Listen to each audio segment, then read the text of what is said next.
क्या बता रहे थे? फिरोज शाह तुगलक।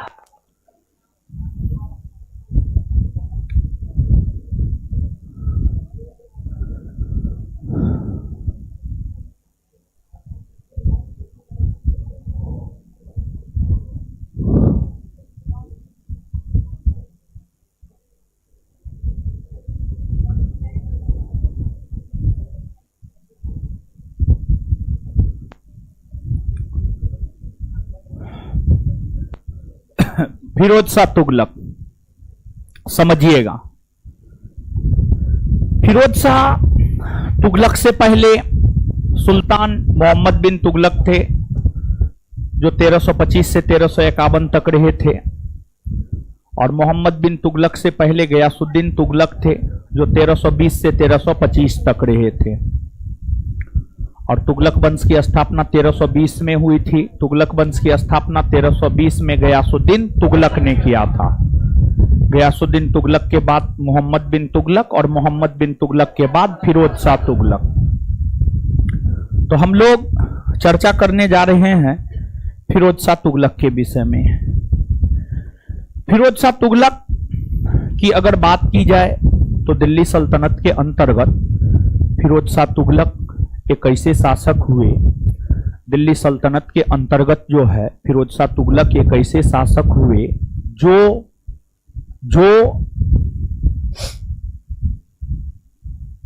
या जिसका राज्याभिषेक 2 बार हुआ। इसका पहली बार राज्याभिषेक मार्च 1351 में सिंध के निकट ठट्टा में, और दूसरी बार इनका राज्याभिषेक अगस्त 1351 में दिल्ली में हुआ। ये बात हम आपको बता दिए थे, और साथ ही साथ जो है हम आपको लिखा भी दिए थे। फिरोज शाह तुगलक को सल्तनत युग का प्रथम निरंकुश कल्याणकारी शासक कहा जाता है। फिरोज शाह तुगलक को सल्तनत युग का प्रथम निरंकुश कल्याणकारी शासक कहा जाता है। और इनकी कल्याणकारी योजनाओं की वजह से इन्हें एल्फिस्टन नामक विद्वान ने सल्तनत युग का अकबर कहा है। इन्हें एल्फिस्टन नामक विद्वान ने सल्तनत युग का अकबर कहा है। कहा जाता है कि इनके समय वस्तुएं काफी सस्ती हो गई थी, और यह भी कहा जाता है कि इनके समय लोगों ने कभी अकाल नहीं देखा था। इनके समय लोगों ने कभी अकाल नहीं देखा था। लोगों ने कभी अकाल नहीं देखा था इनके समय, फिरोज शाह तुगलक के समय। अब आप स्वयं सोचिए कि फिरोज शाह तुगलक के समय लोगों ने कभी अकाल नहीं देखा। ये तो उनकी उपलब्धि थी। और फिरोज शाह तुगलक ने जनता पर जो अनेकों कर लाद दिए गए थे, जनता पर जो अनेकों कर लाद दिए गए थे, उन करों को फिरोज शाह तुगलक ने खत्म कर दिया। कहा जाता है कि फिरोज शाह तुगलक ने 24 कष्टदायक करों को समाप्त कर दिया। 24 कष्टदायक करों को समाप्त कर दिया, और शरीयत, इस्लामी कानून शरीयत, जो मात्र 4 कर की बात करता है, वो मात्र 4 कर ही फिरोज शाह तुगलक ने अपने समय लागू रखा। और वो मात्र 4 कर फिरोज शाह तुगलक ने अपने समय जो लागू रखा, वो 4 कर था: जजिया, जकात, खराज, खुम्स। जजिया, जकात, खराज और खुम्स, यही 4 कर फिरोज शाह तुगलक ने अपने समय लागू रखा। इसके अलावे फिरोज शाह तुगलक के विषय में कहा जाता है कि उन्होंने किसानों को सिंचाई सुविधा उपलब्ध करवाने को लेकर, कुछ स्रोत लिखता है 11 बड़े नहर बनाए, कुछ स्रोत लिखता है 5 बड़े नहर बनाए। अलग अलग स्रोत अलग अलग चर्चा करता है, लेकिन यह तो फिक्स है कि उन्होंने किसानों को सिंचाई सुविधा उपलब्ध करवाने को लेकर नहरों का निर्माण करवाया। उन्होंने नहरों का जाल बिछवाया। उन्होंने ही रजवाही जैसे नहर, उन्होंने ही उलूखानी जैसे नहर का निर्माण करवाया। और किसानों को जब उन्होंने सिंचाई सुविधा उपलब्ध करवाया तो इस उपलक्ष्य में उन्होंने एक सिंचाई कर भी लागू किया। और इस उपलक्ष्य में उन्होंने जो सिंचाई कर लागू किया, उस सिंचाई कर को हके सर्व कहा जाता है। और जो हके सर्व नामक कर हुआ करता था, वह किसानों से उसके उत्पादन का 1/10 भाग लिया जाता था। किसानों से उसके उत्पादन का 1/10 भाग लिया जाता था हके सर्व नामक कर के तौर पर। अब यहां पर जो है हमने आपको बताया है कि फिरोज शाह तुगलक 24 कष्टदायक करों को समाप्त कर मात्र 4 कर, 24 कष्टदायक करों को समाप्त कर मात्र 4 कर अपने समय लागू रखा। जजिया, जकात,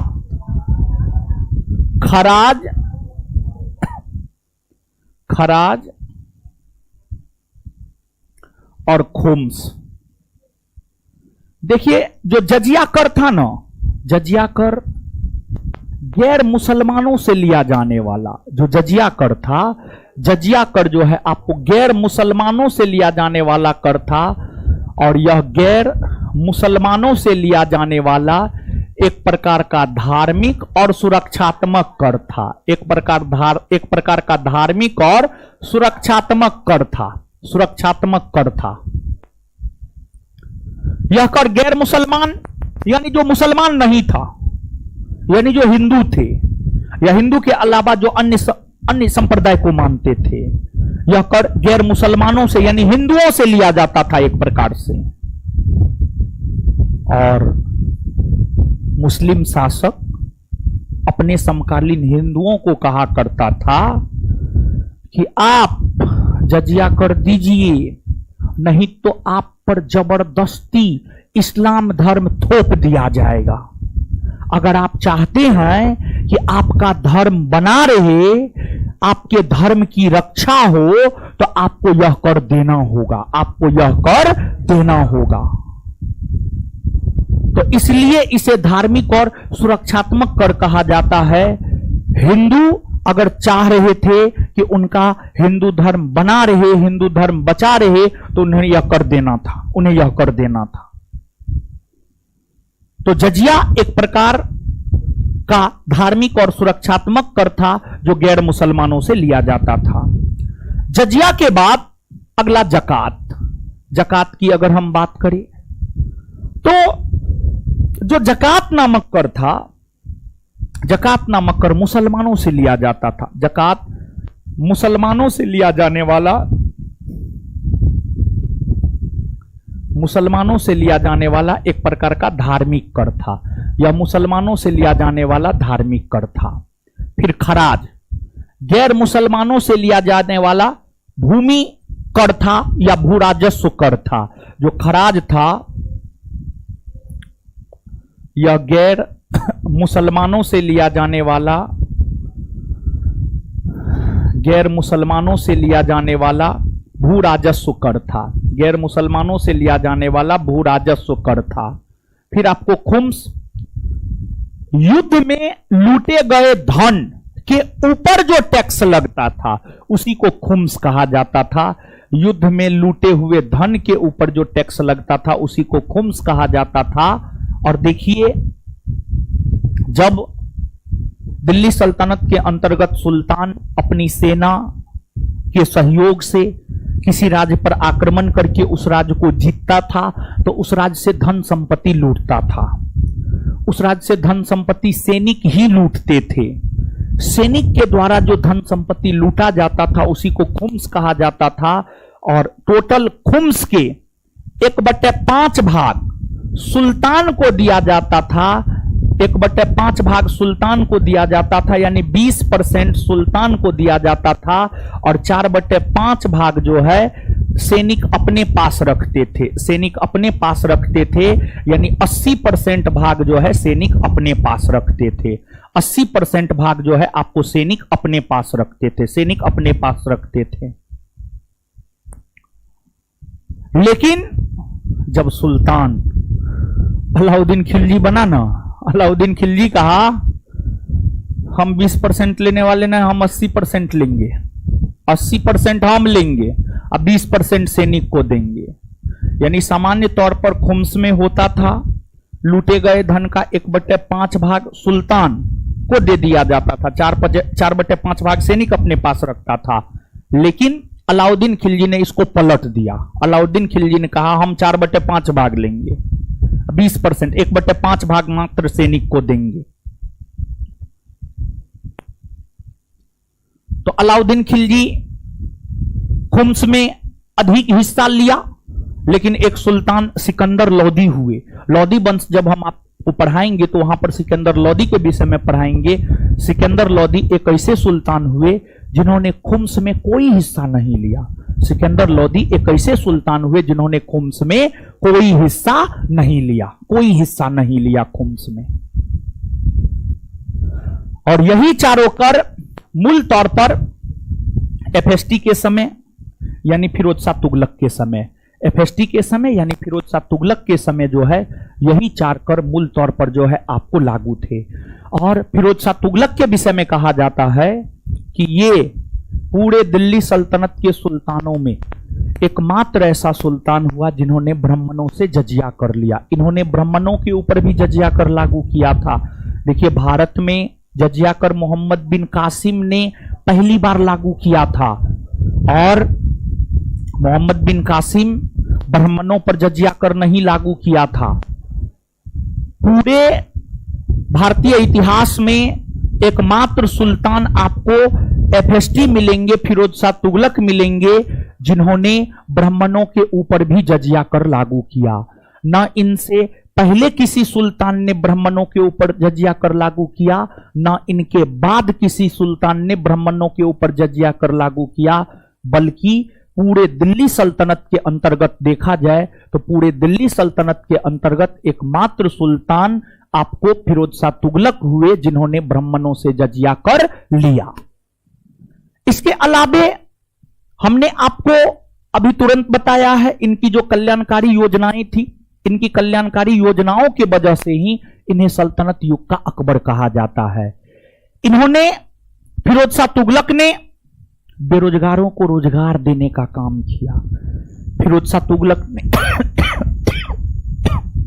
फिरोज शाह तुगलक ने बेरोजगारों को रोजगार देने के लिए दफ्तर रोजगार का निर्माण किया। फिरोज शाह तुगलक ने अपने समकालीन जनता को स्वास्थ्य संबंधी सुविधा उपलब्ध करवाने के लिए अस्पताल बनाया, जिसे दार उल सफा कहा गया, जिसे दार उल सफा कहा गया। और कहा जाता है कि सल्तनत युगीन प्रथम सुल्तान फिरोज शाह तुगलक ही हुए जिन्होंने अस्पताल का निर्माण करवाया। जैसे मौर्यकालीन शासकों की हम बात करें तो मौर्यकालीन शासकों में अशोक प्रथम शासक हुए जिन्होंने अस्पताल का निर्माण करवाया। उसी प्रकार से सल्तनत युगीन सुल्तानों में फिरोज शाह तुगलक प्रथम सुल्तान हुए जिन्होंने अस्पताल का निर्माण करवाया, और फिरोज शाह तुगलक द्वारा स्थापित अस्पताल को दार उल सफा कहा जाता था, दार उल सफा कहा जाता था। और फिरोज शाह तुगलक के विषय में कहा जाता है कि इन्होंने गुलामों या दासों की देखभाल को लेकर एक अलग विभाग बनवाया, क्योंकि पूरे दिल्ली सल्तनत में जितने भी सुल्तान हुए सभी सुल्तानों में से सबसे ज्यादा दास, सबसे ज्यादा गुलाम इन्हीं के समय हुआ करता था। सबसे ज्यादा दास, सबसे ज्यादा गुलाम इन्हीं के समय हुआ करता था। और इसलिए दासों की देखभाल को लेकर इन्होंने एक नया विभाग बनवाया जिसे दीवान ए बंदगान कहा गया। दीवान ए बंदगान कहा गया। फिर कहा जाता है कि फिरोज शाह तुगलक असहाय लोगों को मदद करने के लिए दीवान ए खैरात नामक दान विभाग का निर्माण किया था। दीवान ए खैरात नामक दान विभाग का निर्माण किया था। और कहा जाता है कि विधवा महिलाओं को मदद फिरोज शाह तुगलक किया करते थे।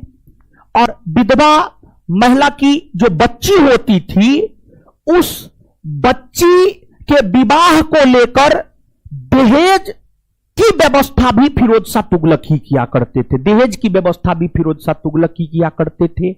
और साथ ही साथ वृद्ध लोगों को सहायता देने को लेकर एक पेंशन विभाग का अलग से गठन फिरोज शाह तुगलक ने करवाया था। और फिरोज शाह तुगलक ने जो पेंशन विभाग का गठन करवाया था उसे दीवान इस्तिहाक कहा जाता। दीवान इस्तिहाक कहा जाता है। तो आप स्वयं थोड़ा सा सोच कर देखिए कि फिरोज शाह तुगलक बेरोजगारों को रोजगार दे रहे हैं, लोगों को स्वास्थ्य संबंधी सुविधाएं उपलब्ध करवा रहे हैं, दासों की देखभाल के लिए अलग विभाग बनवा रहे हैं, असहायों को दान देने के लिए अलग से दान विभाग का निर्माण कर रहे हैं, वृद्ध लोगों के लिए पेंशन की व्यवस्था कर रहे हैं। तो आप स्वयं सोचिए ना, इतना सारा काम कर रहा है तो निश्चित तौर पर उनको कल्याणकारी शासक नहीं कहिएगा तो फिर किसको कल्याणकारी शासक आप कहिएगा। फिरोज शाह तुगलक ने इतना ही नहीं किया बल्कि फिरोज शाह तुगलक ने, देखिए फिरोज शाह तुगलक में कट्टरता था, कट्टरपन था, इस्लाम धर्म की और उनका झुकाव था, इसमें कोई शक नहीं है। लेकिन फिर भी फिरोज शाह तुगलक हिंदू धर्म और इस्लाम धर्म दोनों धर्मों के लोगों के बीच आपसी सामंजस्यता बिठाना चाहते थे। और इसलिए फिरोज शाह तुगलक ने अनुवाद विभाग का निर्माण किया। और उस अनुवाद विभाग में हिंदू धर्म ग्रंथों का अनुवाद किया जाता था, इस्लामी धर्म ग्रंथों का अनुवाद किया जाता था, दोनों धर्म के धर्म ग्रंथों का अनुवाद फारसी भाषा में किया जाता था। लोग,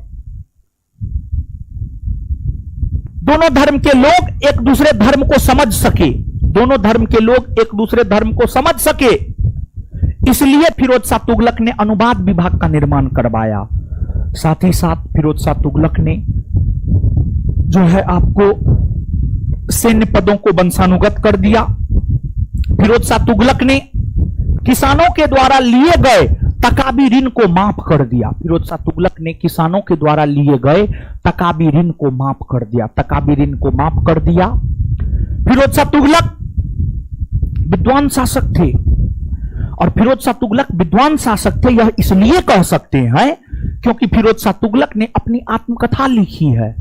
और फिरोज शाह तुगलक की आत्मकथा है फुतुहात ए फिरोज शाही। फिरोज शाह तुगलक ने सल्तनत युग की भाषा, सल्तनत युग की मूल राजभाषा हुआ करती थी फारसी। फिरोज शाह तुगलक ने फारसी भाषा में अपनी आत्मकथा फुतुहात ए फिरोज शाही लिखा, फुतुहात ए फिरोज शाही लिखा। और उन्हीं के दरबार में शम्स ए सिराज अफीफ नामक विद्वान रहता था। उन्हीं के दरबार में जियाउद्दीन बर्नी नामक विद्वान रहता था। इन विद्वानों को फिरोज शाह तुगलक ने संरक्षण प्रदान करने का काम किया था। इन विद्वानों को फिरोज शाह तुगलक संरक्षण प्रदान करने का काम किए थे। मतलब ये सभी के सभी विद्वान अगर देखा जाए तो ये सभी के सभी विद्वान जो है आपको फिरोज शाह तुगलक के दरबार में ही रहा करते थे, फिरोज शाह तुगलक के दरबार में रहा करते थे। और फिर अंततः शासन प्रशासन करते हुए एक ही चीज तो सत्य है, मृत्यु सत्य है। आप राजा हैं, आप राष्ट्रपति हैं, आप प्रधानमंत्री हैं, आप अमेरिका के राष्ट्रपति हैं, लेकिन मृत्यु जो है सत्य है।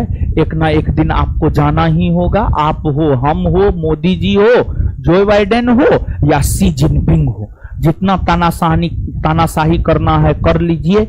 एक ना एक दिन तो भगवान के घर जाना ही जाना है। और जब वहां जाइएगा तो सब हिसाब आपका होगा कि आप पृथ्वी लोक में क्या अच्छा काम किए, क्या गलत काम किए। इसलिए अच्छा कर्म कीजिए, समझिएगा, अच्छा कर्म कीजिए। देखिए कोई चोरी करता है, मान लिया जाए कोई मेरा कैमरा चोरी कर लिया, कोई दिक्कत नहीं है, कोई दिक्कत नहीं है, कोई दिक्कत नहीं है। आप मेरा कैमरा चोरी कर लीजिए, आप मेरा सब धन संपत्ति लूट लीजिए, आप सब चीज कर लीजिए, आप यहां से बच सकते हैं, लेकिन ऊपर वाले से बच सकते हैं। ऊपर जाइएगा तो सब हिसाब होगा। इसलिए कर्म आपका अच्छा होना चाहिए। लिखिए अब, लिखिए, मारेंगे हम, लिखिए, लिखिए। अच्छा, पॉइंटे वाइज लिखा देते, पॉइंट वाइज लिखा देते हैं, क्योंकि हर पॉइंट अपने आप में महत्वपूर्ण है। पैराग्राफ में नहीं लिखाएंगे, पॉइंट वाइज लिखाएंगे। तो पॉइंट वाइज चीजों को एक एक करके लिखिए तो सब लोग।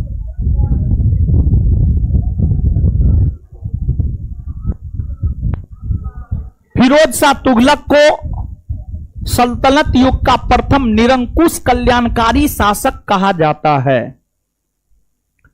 फिरोज शाह तुगलक को, फिरोज शाह तुगलक को, फिरोज शाह तुगलक को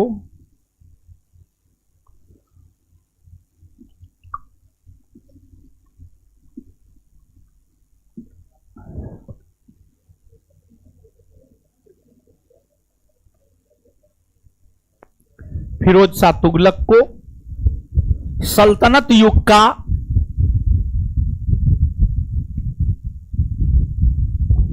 फिरोज शाह तुगलक को सल्तनत युग का प्रथम निरंकुश शासक,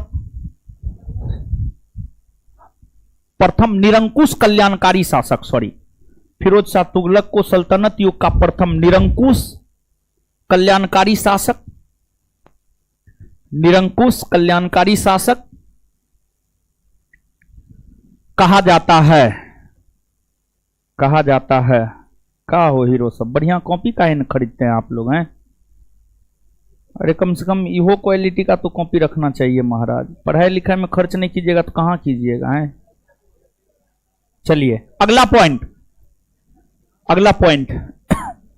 एल्फिस्टन नामक विद्वान ने, एल्फिस्टन लिखना होगा, इससे पहले नहीं लिखे हैं कभी, है लिखे होंगे कभी न कभी। एल्फिस्टन नामक विद्वान ने, एल्फिस्टन नामक विद्वान ने फिरोज शाह तुगलक को, एल्फिस्टन नामक विद्वान ने फिरोज शाह तुगलक को, फिरोज शाह तुगलक को सल्तनत युग का, सल्तनत युग का अकबर कहा है, सल्तनत युग का अकबर कहा है। Full stop, full stop. आगे लिखिएगा, नेक्स्ट पॉइंट। कुछ विद्वानों का, नेक्स्ट पॉइंट, कुछ विद्वानों का कहना है कि,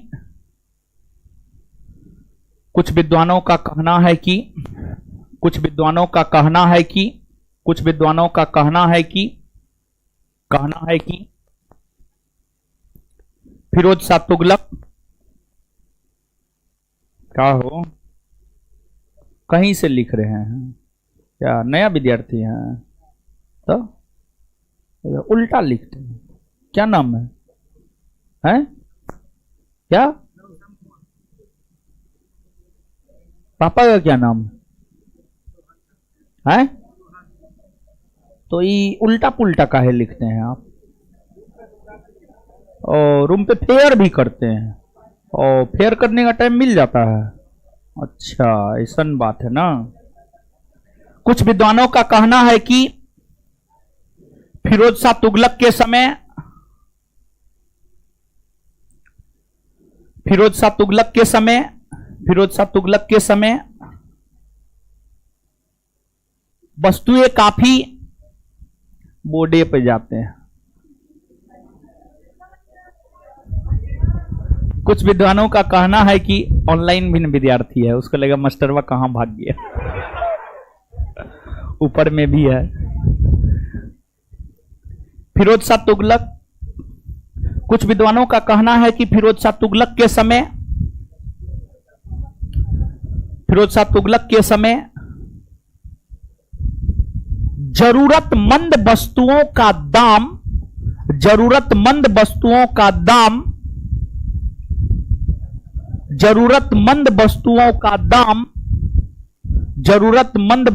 का दाम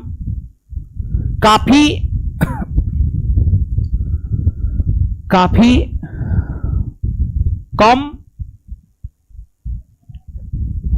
कर दिया गया था।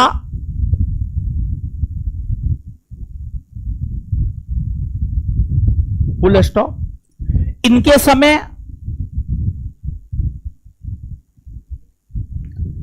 समय जनता ने अकाल नहीं देखा। इनके समय जनता ने अकाल नहीं देखा। इनके समय जनता ने अकाल नहीं देखा। इनके समय जनता ने अकाल नहीं देखा। इनके समय जनता ने अकाल नहीं देखा। Full stop. Next point. Firoz Shah Tughlaq ने पानी होने लगा क्या? पानी होने लगा। वर्षा क्या तारीख है? 7 सितंबर है। वर्षा का मौसम है। अब भले हो रहा, होने दीजिए, ठीक है। हाँ वही तो। और आज जन्माष्टमी भी है। हाँ ठीक है, लिखिएगा। हाँ होना चाहिए, वर्षा जरूरी है, ठीक है। Firoz Shah Tughlaq, next point. फिरोज शाह तुगलक ने 24 कष्टदायक करों को समाप्त कर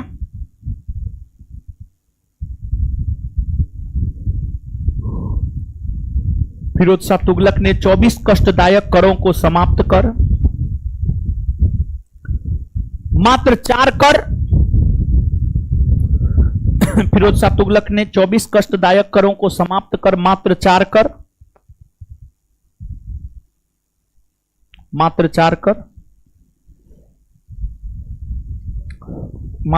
कर लागू रखा। मात्र 4 कर लागू रखा, जो निम्न है।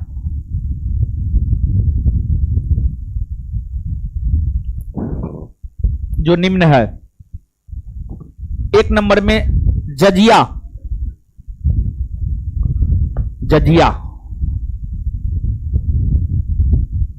एक नंबर में जजिया डैश देकर एक नंबर में जजिया डैश देकर यह गैर मुसलमानों से लिया जाने वाला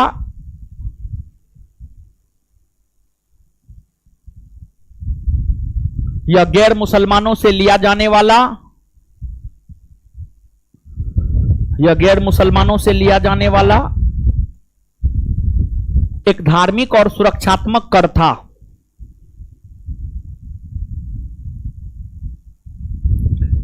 यह गैर मुसलमानों से लिया जाने वाला एक धार्मिक और सुरक्षात्मक कर था। यह गैर मुसलमानों से लिया जाने वाला एक धार्मिक और सुरक्षात्मक कर था। यह गैर मुसलमानों से लिया जाने वाला एक धार्मिक और सुरक्षात्मक कर था। Full stop. नीचे से स्टार मार के। फिरोज शाह तुगलक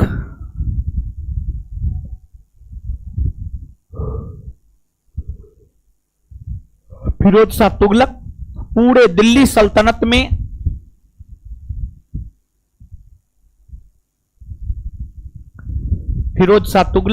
दिल्ली सल्तनत में एकमात्र सुल्तान हुए।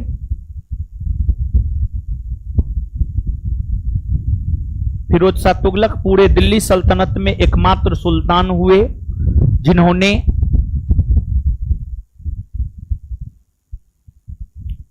फिरोज शाह तुगलक पूरे दिल्ली सल्तनत में एकमात्र सुल्तान हुए जिन्होंने ब्राह्मणों पर जजिया कर लागू किया, जिन्होंने ब्राह्मणों पर जजिया कर लागू किया।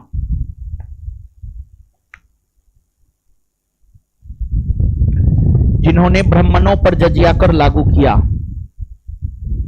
जिन्होंने ब्राह्मणों पर जजिया कर लागू किया। जिन्होंने ब्राह्मणों पर जजिया कर लागू किया। जिन्होंने ब्राह्मणों पर जजिया कर लागू किया। Full stop. अब 2 नंबर में हेडिंग मारिए जकात। जकात जकात जकात जकात जकात। डैश देकर डैश देकर डैश देकर लिखिएगा। यह मुसलमानों से लिया जाने वाला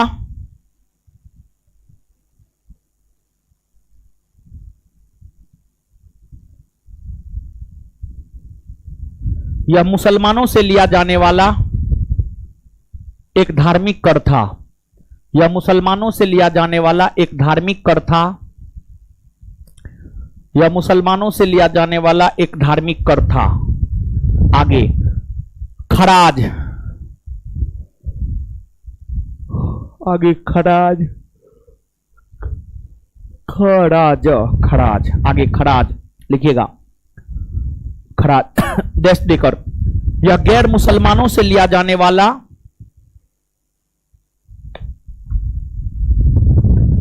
यह गैर मुसलमानों से लिया जाने वाला एक भूराजस्व कर था।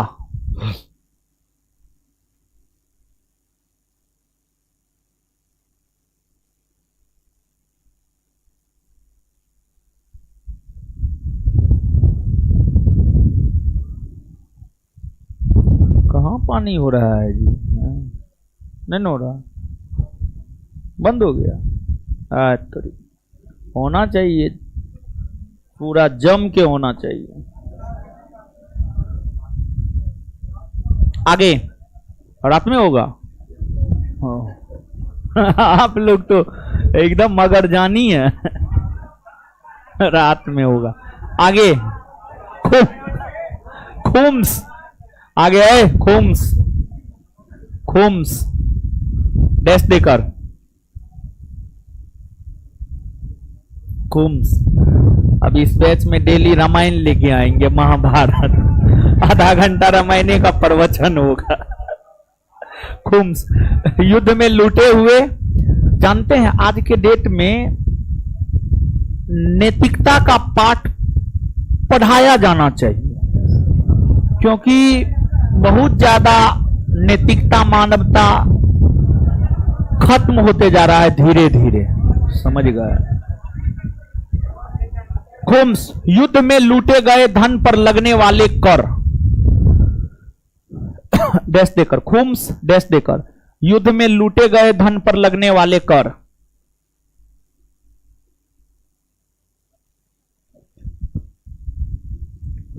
युद्ध में लूटे गए धन पर लगने वाले कर। युद्ध में लूटे गए धन पर लगने वाले कर। नीचे से स्टार मार के लिखिएगा। सामान्य तौर पर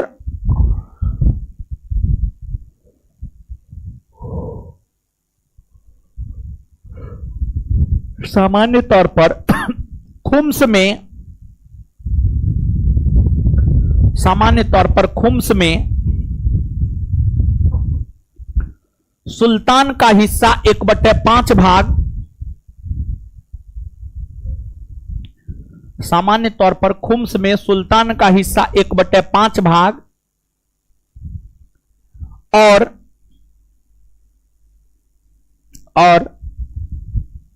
सैनिक का हिस्सा 4/5 भाग हुआ करता था।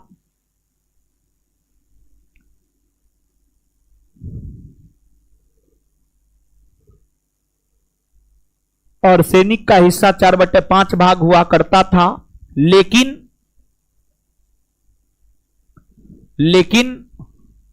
ध्यान रहे कि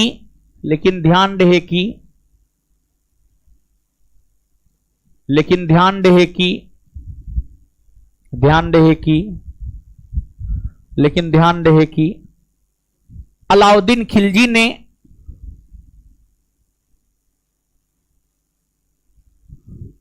लेकिन ध्यान रहे कि अलाउद्दीन खिलजी ने इस दर को उलट दिया।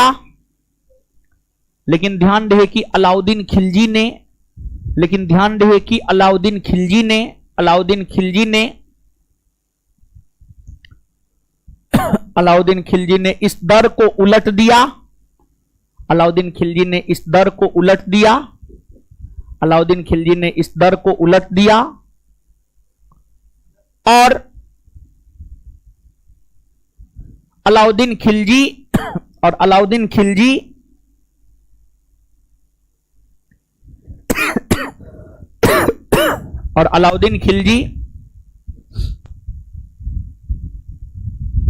खुम्स का 4/5 भाग स्वयं लिया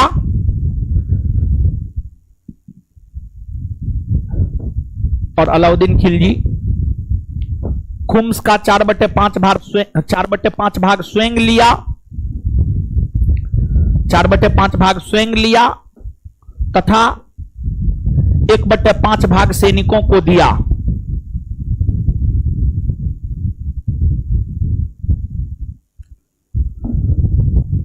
1/5 भाग सैनिकों को दिया।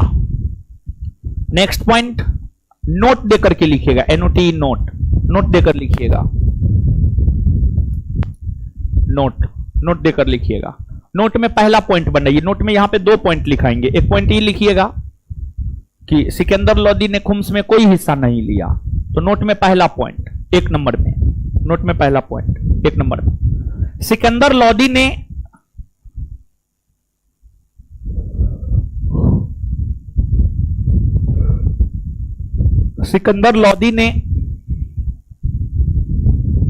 खुम्स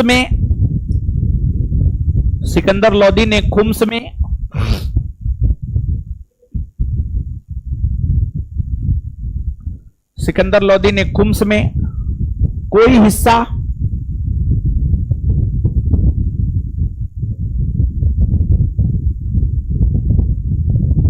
नहीं लिया।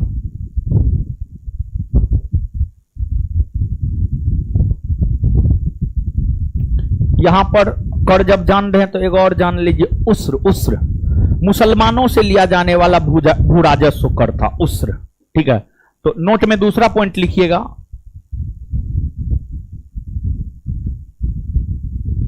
उस्र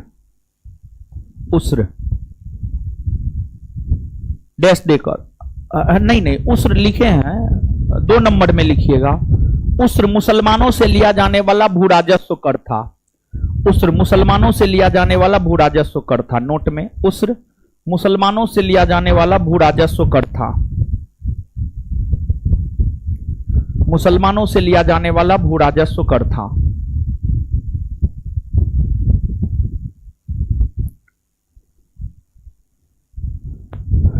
अगला पॉइंट स्टार मार के लिखिएगा। फिरोज शाह तुगलक ने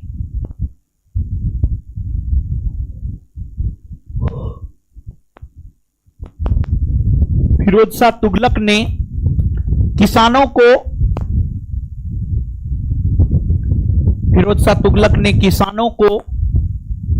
को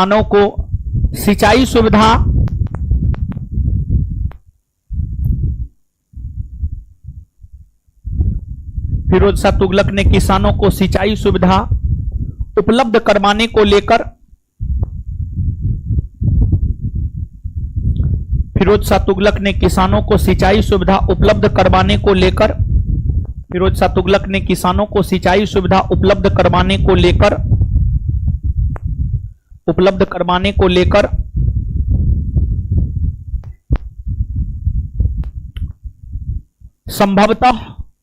संभवतः 5 बड़े नहरों का निर्माण करवाया।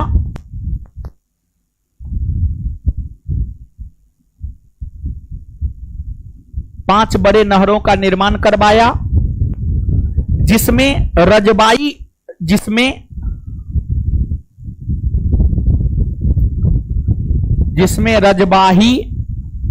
और उलुगखानी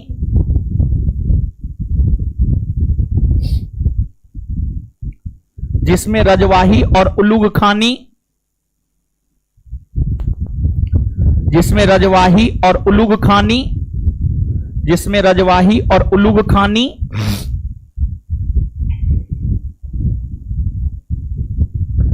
जिसमें रजवाही और उलूग खानी, उलूग खानी, रजवाही और उलूग खानी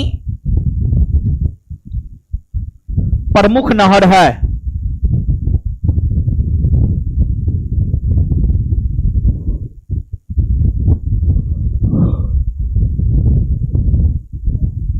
फुल स्टॉप। नेक्स्ट पॉइंट, अगला पॉइंट, फिरोज शाह तुगलक ने, फिरोज शाह तुगलक ने ह के सर्ब नामक, ह के सर्ब नामक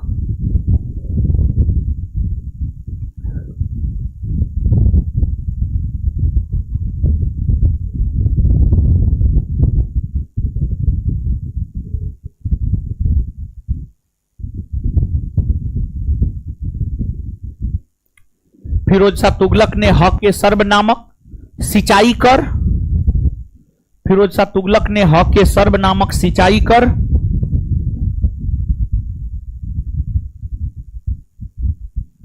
फिरोज शाह तुगलक ने ह के सर्ब नामक सिंचाई कर, फिरोज शाह तुगलक ने ह के सर्ब नामक सिंचाई कर, ह के सर्ब नामक सिंचाई कर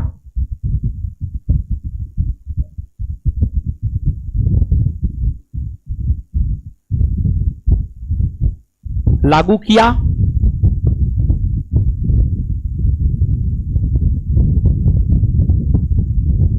फुल स्टॉप। उसी में फसल उत्पादन का 1/10 भाग, उसी में फसल उत्पादन का 1/10 भाग,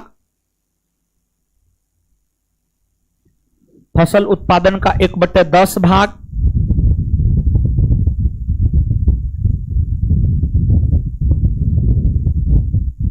फसल उत्पादन का 1/10 भाग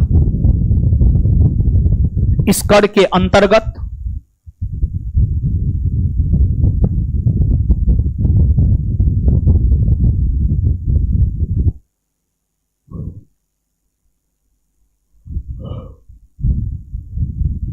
लिया जाता था, इस कर के अंतर्गत लिया जाता था।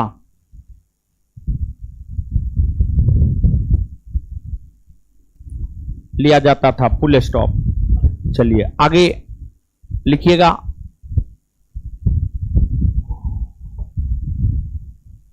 फिरोज शाह तुगलक ने, फिरोज शाह तुगलक ने किसानों के द्वारा लिए गए तकाबी ऋण को माफ कर दिया। फिरोज शाह तुगलक ने किसानों के द्वारा लिए गए तकाबी ऋण को माफ कर दिया।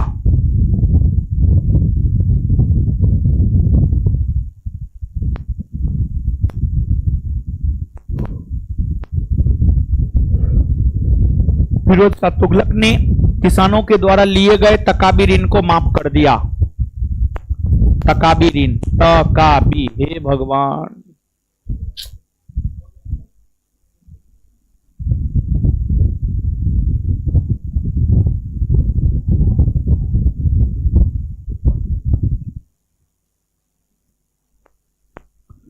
तकाबी ऋण को माफ कर दिया। अगला पॉइंट, फिरोज शाह तुगलक ने बेरोजगारों को रोजगार देने को लेकर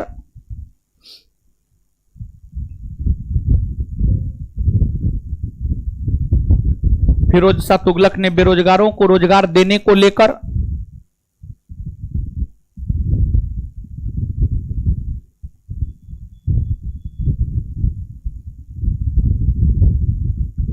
फिरोज शाह तुगलक ने बेरोजगारों को रोजगार देने को लेकर फिरोज शाह तुगलक ने बेरोजगारों को रोजगार देने को लेकर दफ्तर-ए-रोजगार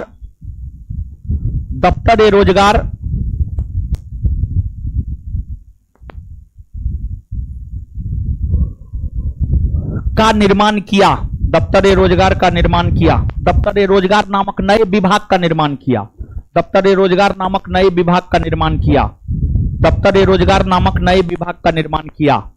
दफ्तर-ए-रोजगार नामक नए विभाग का निर्माण किया। दफ्तर-ए-रोजगार नामक नए विभाग का निर्माण किया। दफ्तर-ए-रोजगार नामक नए विभाग का निर्माण किया। अगला पॉइंट, सबसे ज्यादा दासों की संख्या, सबसे ज्यादा दासों की संख्या, सबसे ज्यादा दासों की संख्या फिरोज शाह तुगलक,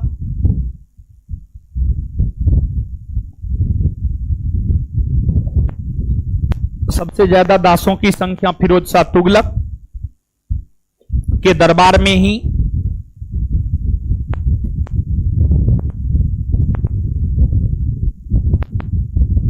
हुआ करता था।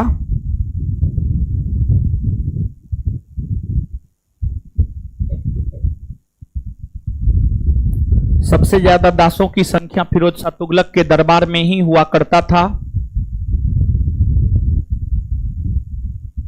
Full stop.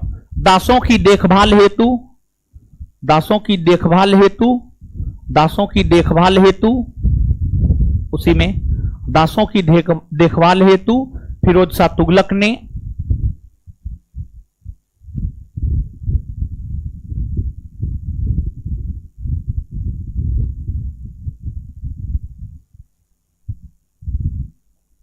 दासों की देखभाल हेतु फिरोज शाह तुगलक ने दीवाने बंदगान नामक, दासों की देखभाल हेतु फिरोज शाह तुगलक ने दीवाने बंदगान नामक दास विभाग का गठन किया। बोर्ड पे लिखा हुआ है, दीवाने बंदगान नामक दास विभाग का गठन किया।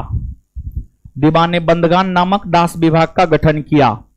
दीवाने बंदगान नामक दास विभाग का गठन किया। दीवाने बंदगान नामक दास विभाग का गठन किया। दीवाने बंदगान नामक दास विभाग का गठन किया। दीवाने बंदगान नामक दास विभाग का गठन किया। दीवाने बंदगान नामक दास विभाग का गठन किया। Full stop. दीवाने बंदगान नामक दास विभाग का गठन किया। Full stop. Full stop. आगे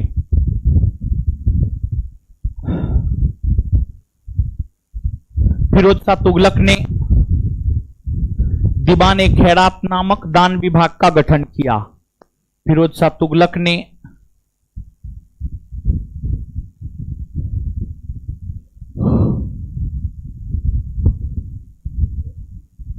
फिरोज शाह तुगलक ने दीवाने खैरात नामक दान विभाग का गठन किया। अरे कम से कम बोर्डों पर तो देख करके सही से लिखिए।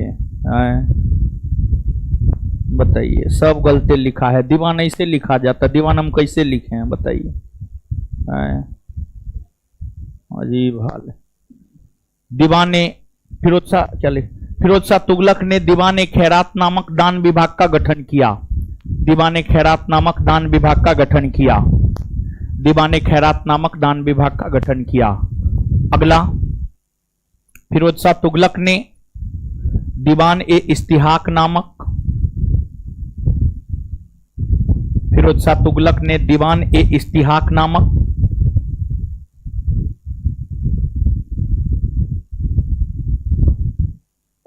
फिरोज शाह तुगलक ने दीवान ए इस्तिहाक नामक, दीवान ए इस्तिहाक नामक पेंशन विभाग का निर्माण किया।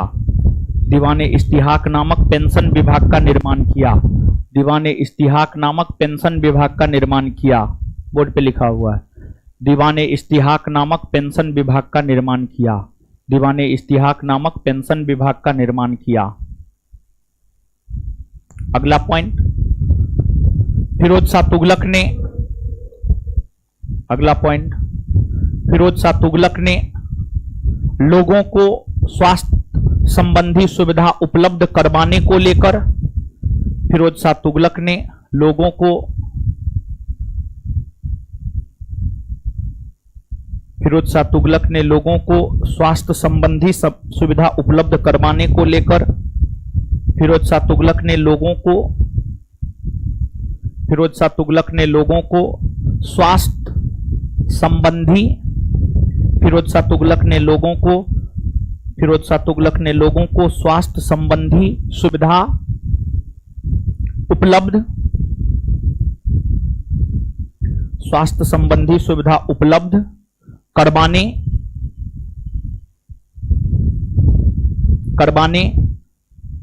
को लेकर अस्पताल का निर्माण करवाया, करवाने को लेकर अस्पताल का निर्माण करवाया, करवाने को लेकर अस्पताल का निर्माण करवाया, अस्पताल का निर्माण करवाया, जिसे दार उल सफा कहा गया। अस्पताल का निर्माण करवाया जिसे दार उल सफा कहा गया, जिसे दार उल सफा कहा गया, जिसे दार उल सफा कहा गया, जिसे दार उल सफा कहा गया, जिसे दार उल सफा कहा गया, जिसे दार उल सफा कहा गया, जिसे दार उल सफा कहा गया, फुल स्टॉप, दारुल सफा कहा गया, फुल स्टॉप, फुल स्टॉप। आगे, फिरोज शाह तुगलक ने सैन्य पदों को वंशानुगत कर दिया। फिरोज शाह तुगलक ने सैन्य पदों को वंशानुगत कर दिया। फिरोज शाह तुगलक ने सैन्य पदों को वंशानुगत कर दिया।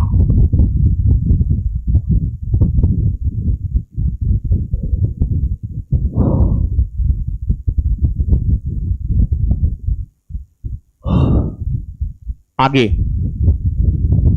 अगला पॉइंट, फिरोज शाह तुगलक ने अपनी आत्मकथा फुतुहात फिरोज शाही नाम से लिखा है। फिरोज शाह तुगलक ने अपनी आत्मकथा फारसी भाषा में, फिरोज शाह तुगलक ने अपनी आत्मकथा फारसी भाषा में, फिरोज शाह तुगलक ने अपनी आत्मकथा फारसी भाषा में, फिरोज शाह तुगलक ने अपनी आत्मकथा फारसी भाषा में फुतुहात फिरोज शाही नाम से लिखा है।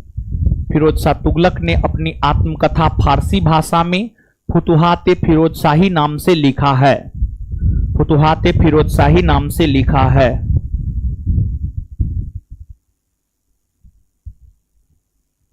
नेक्स्ट पॉइंट, फिरोज शाह तुगलक के दरबार में ही, फिरोज शाह तुगलक के दरबार में ही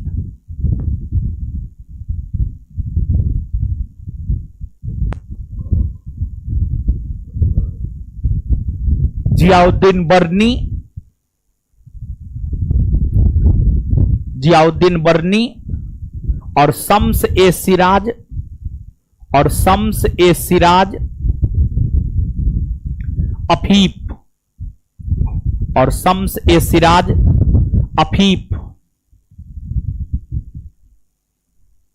और शम्स ए सिराज अफीफ और शम्स ए सिराज अफीफ जैसे विद्वान, शम्स ए सिराज अफीफ जैसे विद्वान रहा करते थे। फिरोज शाह तुगलक के दरबार में जियाउद्दीन बर्नी और शम्स ए सिराज अफीफ जैसे विद्वान रहा करते थे, जैसे विद्वान रहा करते थे। आगे,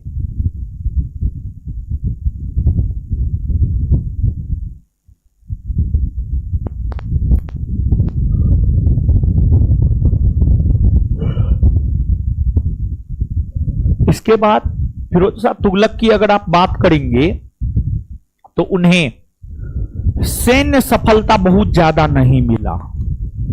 उन्होंने अपने साम्राज्य को संभाला, उन्होंने अपने साम्राज्य को संभाला और उन्होंने जो है, फिरोज शाह तुगलक ने जो है तुष्टीकरण की नीति अपनाई। तुष्टीकरण की नीति उस नीति को कहा जाता है जिस नीति के तहत सुल्तान आम जनता को संतुष्ट रखने का प्रयास करता, हर जनता को संतुष्ट रखने का प्रयास करता है, उसे ही तुष्टीकरण की नीति कहा जाता है। तो जो तुष्टीकरण की नीति है, तुष्टीकरण की नीति फिरोज शाह तुगलक ने अपनाई थी, यह दिल्ली सल्तनत के लिए सही साबित नहीं हुआ। यूं तो दिल्ली सल्तनत के पतन के कई सारे कारण थे, लेकिन दिल्ली सल्तनत के पतन के कारणों में एक कारण फिरोज शाह तुगलक द्वारा अपनाई गई तुष्टीकरण की नीति को भी माना जाता है, तुष्टीकरण की नीति को भी माना जाता है। फिरोज शाह तुगलक के समय बंगाल दिल्ली सल्तनत से स्वतंत्र हो गया था। इसलिए हमने कहा कि बहुत ज्यादा कोई महत्वपूर्ण सैन्य सफलता फिरोज शाह तुगलक को नहीं मिला है। फिरोज शाह तुगलक के समय बंगाल दिल्ली सल्तनत से स्वतंत्र हो गया। फिरोज शाह तुगलक ने 1360 में उड़ीसा पर आक्रमण किया और जगन्नाथ मंदिर को क्षति पहुंचाई, जगन्नाथपुरी के मंदिर को क्षति पहुंचाया। फिरोज शाह तुगलक ने 1365 में हिमाचल प्रदेश पर आक्रमण किया और ज्वालामुखी मंदिर को क्षति पहुंचाया। फिरोज शाह तुगलक बहुत ज्यादा, जो आप कहेंगे कि उन्हें सैन्य सफलता मिली है और बहुत ज्यादा उन्होंने सैन्य अभियान किया है, ऐसी कोई बात नहीं है।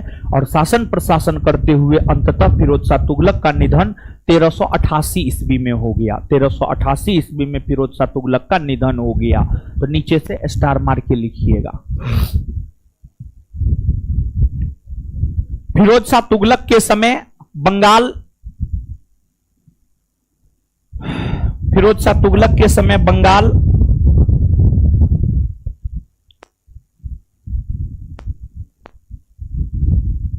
फिरोज शाह तुगलक के समय बंगाल, फिरोज शाह तुगलक के समय बंगाल, बंगाल, फिरोज शाह तुगलक के समय Bengal,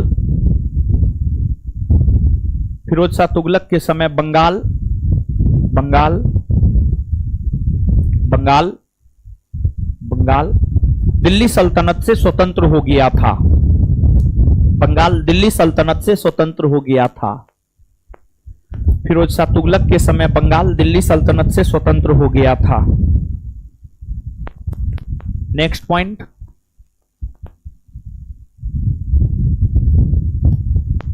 next point, next point, Firoz Shah Tughlaq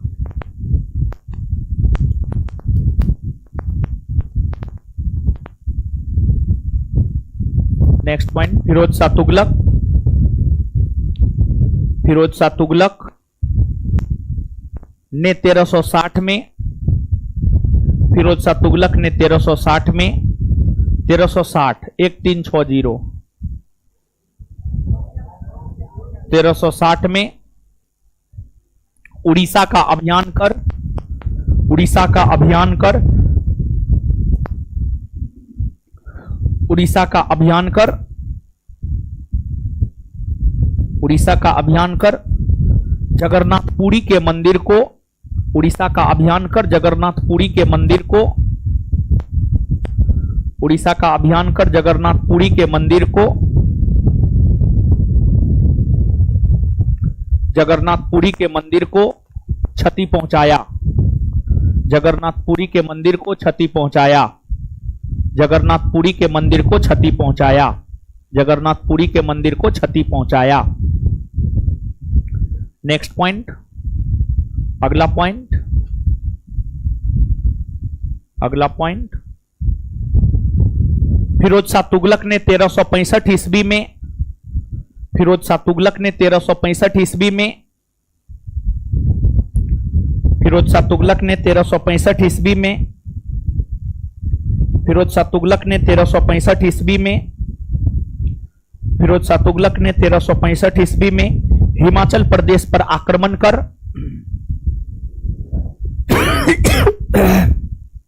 Firoz Shah Tughlaq ने 1365 ईस्वी में हिमाचल प्रदेश पर आक्रमण कर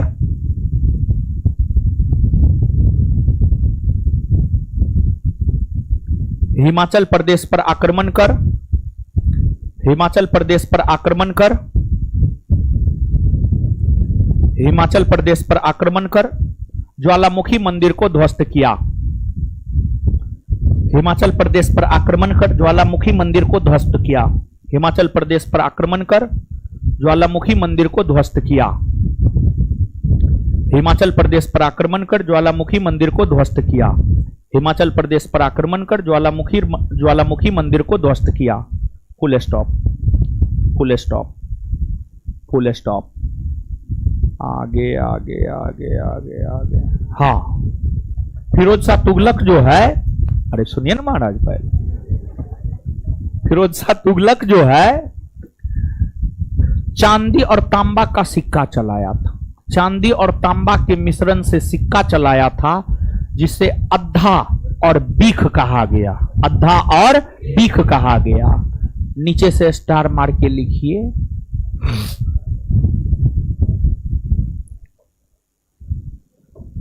फिरोज शाह तुगलक ने चांदी और तांबा के मिश्रण से फिरोज शाह तुगलक ने चांदी और तांबा के मिश्रण से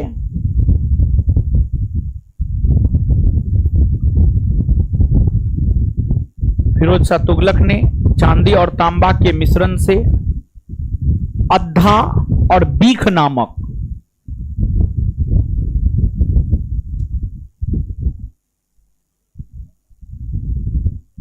अद्धा और बीख नामक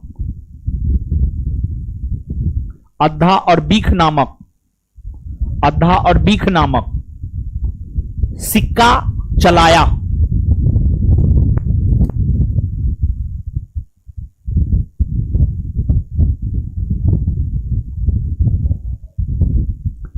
अद्धा और बीख नामक सिक्का चलाया।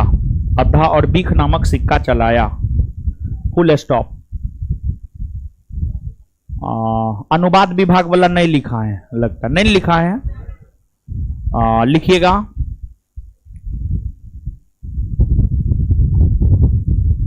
हिंदू और मुसलमानों के बीच, अगला पॉइंट, हिंदू और मुसलमानों के बीच हिंदू और मुसलमानों के बीच आपसी संबंध बेहतर हो सके। हिंदू और मुसलमानों के बीच आपसी संबंध बेहतर हो सके। हिंदू और मुसलमानों के बीच आपसी संबंध बेहतर हो सके, इसके मद्देनजर हिंदू और मुसलमानों के बीच आपसी संबंध बेहतर हो सके, इसके मद्देनजर फिरोज शाह तुगलक ने अनुवाद विभाग का निर्माण करवाया। फिरोज शाह तुगलक ने अनुवाद विभाग का निर्माण करवाया।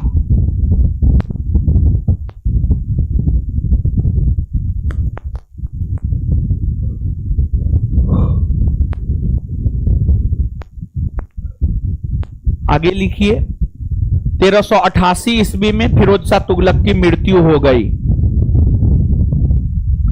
आगे लिखिए। 1388 ईस्वी में फिरोज शाह तुगलक की मृत्यु हो गई। 1388 ईस्वी में फिरोज शाह तुगलक की मृत्यु हो गई। 1388 ईस्वी में फिरोज शाह तुगलक की मृत्यु हो गई। 1388 ईस्वी में फिरोज शाह तुगलक की मृत्यु हो गई। Full stop. और जानते हैं, जब फिरोज शाह तुगलक की मृत्यु हुई तो उसके बाद जो है तुगलक वंश में 1388 से लेकर 1394 तक कई शासक हुए। गयासुद्दीन तुगलक शाह द्वितीय हो गया, अबू बकर हो गया, मोहम्मद शाह हो गया, हुमायूं खां हो गया। ये सभी नाम मात्र के सुल्तान हुए। इन सभी का कोई ऐतिहासिक महत्व नहीं है। वही तुगलक वंश के जो अंतिम शासक है, तुगलक वंश के अंतिम शासक के रूप में विवरण मिलता है नासिरुद्दीन मोहम्मद शाह।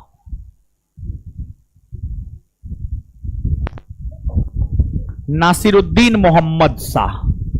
नासिरुद्दीन मोहम्मद शाह का विवरण मिलता है। नासिरुद्दीन मोहम्मद शाह का विवरण मिलता है। नासिरुद्दीन मोहम्मद शाह का कार्यकाल 1394 से 1412 है। 1412 है। जब तुगलक वंश के सुल्तान नासिरुद्दीन मोहम्मद शाह हुआ करता था, तो नासिरुद्दीन मोहम्मद शाह नहीं होगा, नासिरुद्दीन महमूद शाह होगा। मोहम्मद शाह नहीं, महमूद शाह होगा। दोनों में अंतर हो जाता है थोड़ा सा। नासिरुद्दीन महमूद शाह, सॉरी, नासिरुद्दीन महमूद शाह।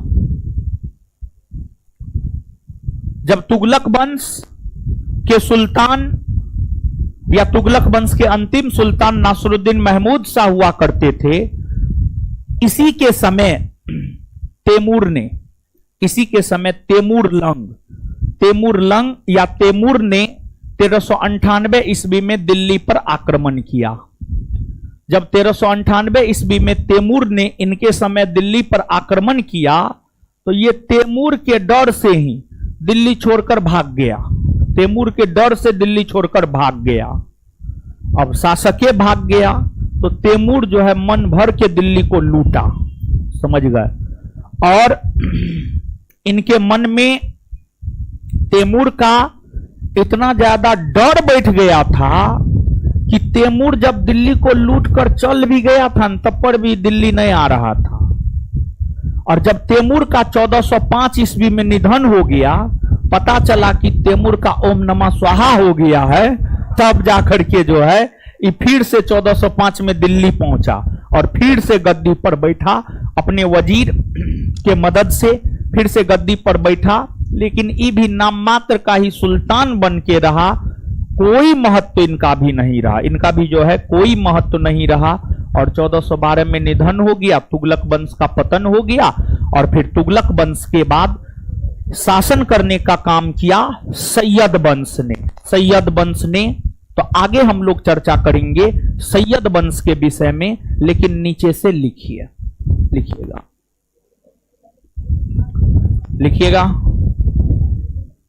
तुगलक वंश के अंतिम शासक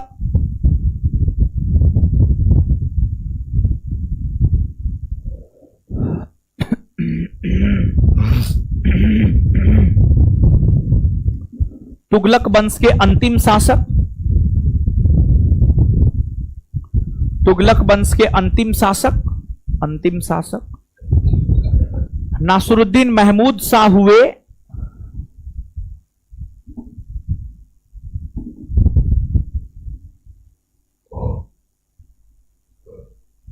इनका कार्यकाल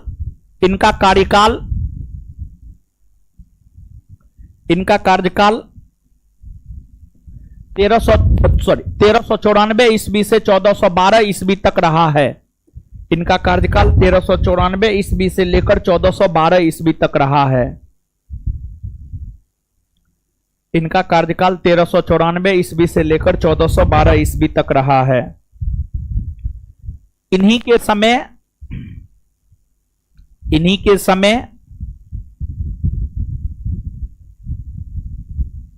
तैमूरलंग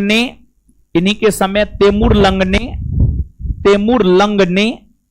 तैमूर में लंग जोड़ दीजिए, लन स्वागो। इन्हीं के समय तैमूरलंग ने 1398 ईस्वी में 1398 ईस्वी में दिल्ली पर आक्रमण किया।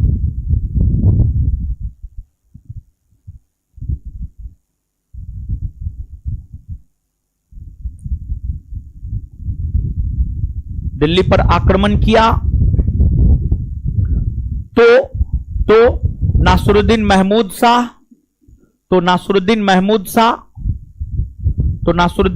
शाह दिल्ली छोड़कर भाग खड़ा हुआ। तो नासरुद्दीन महमूद शाह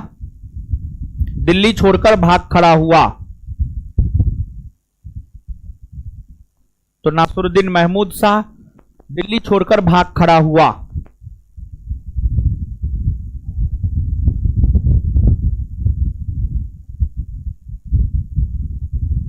जिसका फायदा तैमूर ने उठाया,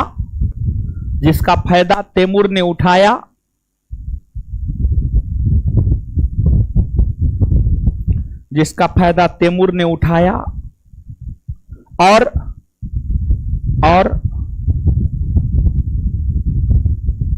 दिल्ली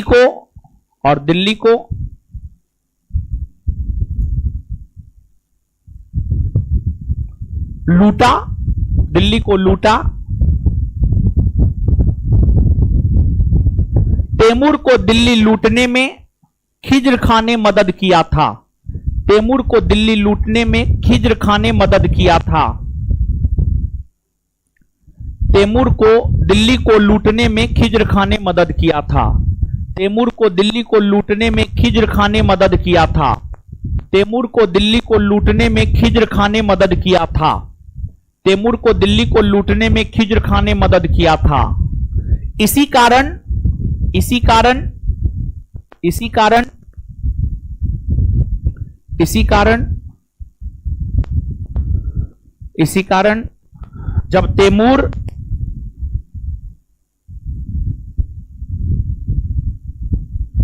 इसी कारण जब तैमूर जब तैमूर जब तैमूर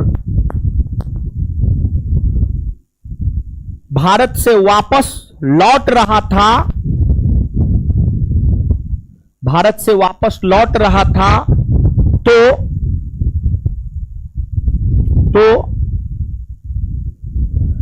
मुल्तान, लाहौर और दीपालपुर का क्षेत्र, मुल्तान, लाहौर और दीपालपुर का क्षेत्र, मुल्तान, लाहौर और दीपालपुर का क्षेत्र, मुल्तान,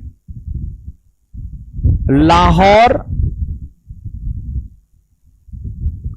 और दीपालपुर का क्षेत्र, दीपालपुर का क्षेत्र खिज्र खां को प्रदान किया, खिज्र खां को प्रदान किया।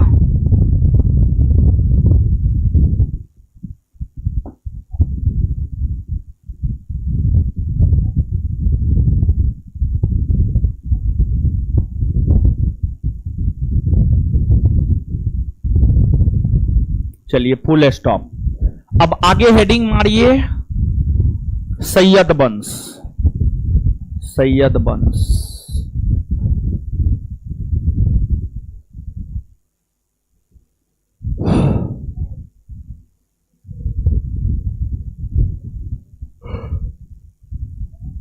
चौदह सौ चौदह से 1451 ईस्वी सैयद वंश।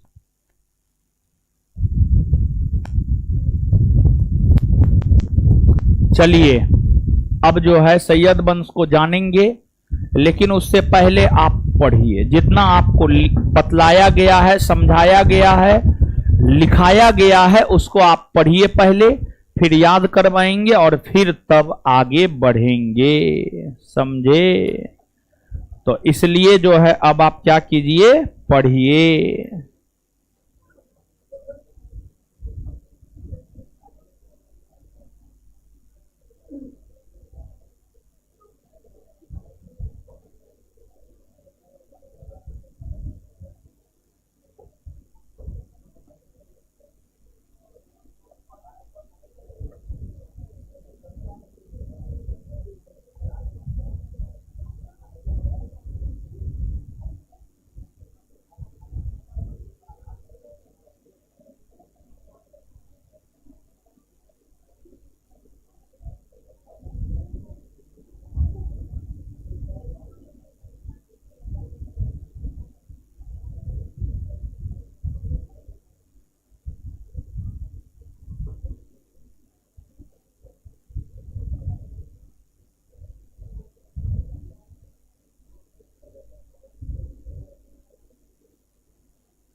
हो गया, पढ़ लिए।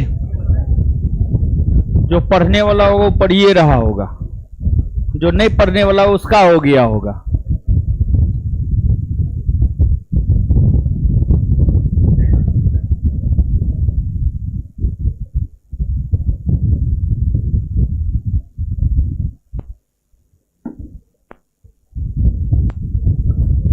हो गया जी।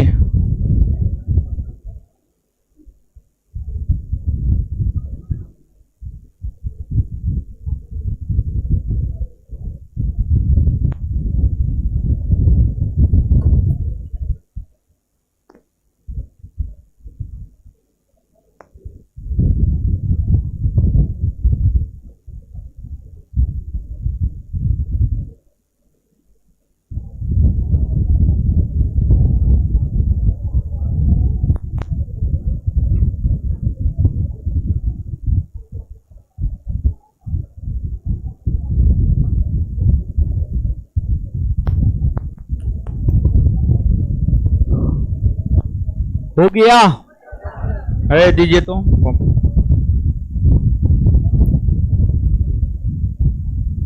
आइए याद करते हैं मेरे साथ। किस सुल्तान का राज्याभिषेक 2 बार हुआ? सल्तनत युग का प्रथम निरंकुश कल्याणकारी शासक किसे? सल्तनत युग का अकबर। सल्तनत युग का अकबर। किसके समय जनता ने अकाल नहीं देखा?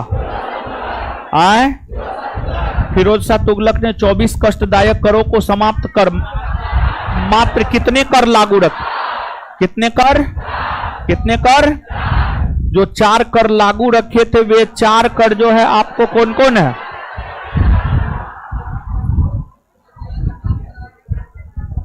कौन कौन है? जजिया, जकात, खराज और जजिया कैसा कर था? जजिया कैसा कर था? जकात कैसा कर था? जकात कैसा कर था? खराज कैसा कर था? खराज कैसा कर था? खुम्स कैसा कर था? किस सुल्तान ने खुम्स का 4/5 भाग स्वयं लिया? अलाउद्दीन। किस सुल्तान ने खुम्स का 4/5 भाग स्वयं लिया? किस सुल्तान ने खुम्स का कोई भाग नहीं लिया? किसने नहीं लिया? मुसलमानों से लिया जाने वाला भूराजस्व कर कौन था? कौन था? दिल्ली सल्तनत का एकमात्र सुल्तान कौन हुए जिन्होंने ब्राह्मणों से जजिया कर लिया है? दिल्ली सल्तनत के एकमात्र सुल्तान कौन हुए जिन्होंने ब्राह्मणों से जजिया कर लिया? फिरोज शाह। रजबाही और उलूग खानी नहर का निर्माण किसने करवाया? रजबाही और उलूग खानी नहर का निर्माण किसने करवाया? हाके सर्ब कैसा कर था? हाके सर्ब कैसा कर था? उत्पादन का कितना उत्पादन का कितना? हाके सर्ब कर किसने लागू किया? किसने लागू किया? किसानों के तकाबी ऋण को किसने माफ कर दिया? फिरोज शाह। बेरोजगारों को रोजगार देने के लिए फिरोज शाह तुगलक ने किस विभाग का निर्माण किया? बेरोजगारों को रोजगार देने के लिए फिरोज शाह तुगलक ने किस विभाग का निर्माण? दीवाने बंदगान, दीवाने खैरात, दीवाने इश्तिहाक नामक विभाग का निर्माण किसने किया? किसने किया? सबसे ज्यादा दास किसके दरबार में रहता था? सबसे ज्यादा दास किसके दरबार में? फिरोज शाह। सबसे ज्यादा दास किसके दरबार में रहता? फिरोज शाह। दीवाने बंदगान किससे संबंधित विभाग? दास। किससे संबंधित? दास। दीवाने बंदगान किससे संबंधित? दीवाने बंदगान किससे संबंधित? दीवाने खैरात दान विभाग से संबंधित है। दीवाने खैरात, दीवाने खैरात, दीवाने इश्तिहाक पेंशन विभाग, दीवाने इश्तिहाक पेंशन विभाग, दीवाने इश्तिहाक, दीवाने इश्तिहाक, दीवाने खैरात दान, दीवाने खैरात, दीवाने बंदगान दास, दीवाने बंदगान दास, दीवाने बंदगान, दीवाने बंदगान, दीवाने खैरात, दीवाने खैरात, दीवाने इश्तिहाक। फिरोज शाह तुगलक ने जो अस्पताल बनाया उसे क्या कहा गया? क्या कहा गया? फिरोज शाह तुगलक ने जो अस्पताल बनाया उसे क्या कहा गया? फिरोज शाह तुगलक ने अपनी आत्मकथा लिखी है, उनके आत्मकथा का क्या नाम? फुतुहाते फुतुहाते। तो फिरोज शाह तुगलक ने अपनी आत्मकथा लिखी है, उनके आत्मकथा का क्या नाम है? जियाउद्दीन बर्नी शम्स ए सिराज अफीफ किसके दरबार में रहता था? किसके दरबार में रहता था? आए किसके समय बंगाल दिल्ली सल्तनत से स्वतंत्र हो गया? ये बात लिखे हैं। किसके समय बंगाल दिल्ली सल्तनत से स्वतंत्र हो गया? आए अद्धा और बीख नामक सिक्का किसने चलाया? अद्धा और बीख नामक सिक्का किसने चलाया? फिरोज शाह तुगलक का निधन कब हुआ? निधन कब हुआ? तुगलक वंश के अंतिम सुल्तान, तुगलक वंश, तुगलक वंश के अंतिम सुल्तान, तुगलक वंश के अंतिम सुल्तान, तुगलक वंश के अंतिम सुल्तान, तुगलक वंश के अंतिम सुल्तान। और तैमूर ने भारत पर आक्रमण कब किया? तैमूर ने भारत पर आक्रमण कब किया? तैमूर जब भारत पर आक्रमण किया था तो भारत में तुगलक वंश का शासन था और शासक नासिरुद्दीन महमूद शाह हुआ करता था। और जब तैमूर भारत पर आक्रमण किया था तो भारत में कौन वंश का शासन था? तुगलक वंश। कौन वंश? कौन वंश? तो तैमूर जब भारत पर आक्रमण किया था तो भारत में कौन वंश का शासन था? और शासक कौन हुआ करते थे? कौन हुआ करते थे? नासिरुद्दीन महमूद शाह। चलिए, याद हुआ? चलिए, इससे आगे मिलेंगे अगले क्लास में। हमको निकलने दीजिए तब निकलिएगा, ठीक है? रुक जाइए नहीं तो मुंह तोड़ देंगे हम।